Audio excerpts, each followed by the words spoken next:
Excuse me, sir. Can you help me? Yes, sir, of course. I need one flat for living. Is there any flat available? Yes, this building has a couple of flats. You may go there and ask the security. Thank you, sir. Yes, sir. Assalamu alaikum, sir. Walaikum assalam wa rahmatullah. How are you, sir? Alhamdulillah, I'm well. And you? Alhamdulillah, I'm fine. I saw you toilet sing. Is the flat available? Yes, it is available. Do you need?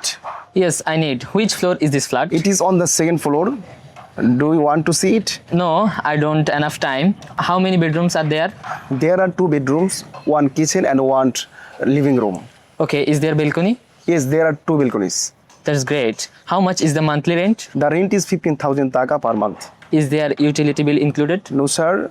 Electricity, gas and water bills are separate. That's great. Is there any parking place? Yes, sir. Please, could you tell me how many members in your family? Yes, sir. There are 5 members in my family. Sir, when can I move in? You can move in from first day of next month. Okay, sir. I like your flat. I will talk with my family. Let you know tomorrow. Okay, thank you for visiting my building. Allah Hafiz. Have a nice day.